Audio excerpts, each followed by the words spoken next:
this shit? This episode of Triple CHS is brought to you by DraftKings.com.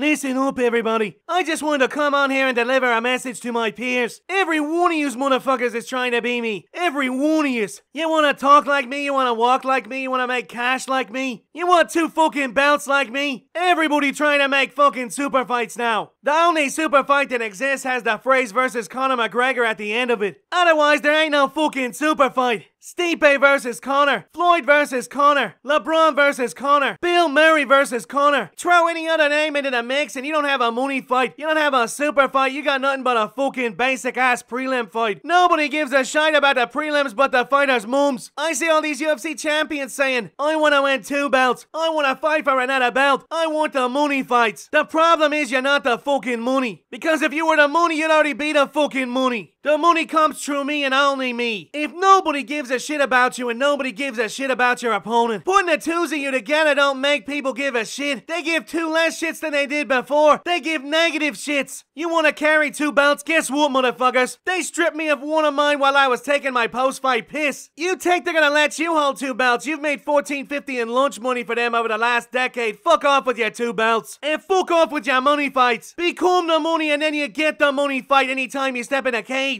Everybody wants to be Conor, but they don't understand what makes you Conor. Being a fucking champ has nothing to do with why I'm the biggest name in sports. It's got nothing to do with why I make millions. Before I fought the 350-pound monster Nate Diaz and rearranged his face, I was already the biggest name in the game. The day I made my UFC debut, I was bigger than half the roster. Do you know what the fucking difference is between me and all of yous? I'm fucking interesting. Whether you hate me or you love me, I'm a fascinating motherfucker. And I have been since day one. You wanna be the money, you wanna run a fight game. Don't try to be Conor McGregor because somebody trying to be somebody they're not. That's not interesting. It's fucking bullshit and everybody sees through it. Being an interesting person, that's what makes you interesting. Bunch of fucking bums. Normally I would charge $9.99 on pay-per-view for that advice, but you just got it for free. You should be fucking thanking me. Now if you'll excuse me, it's Conor Jack's nap time. I'm not napping for shit, daddy. What the fuck you gonna do about it? You'll do fucking nothing.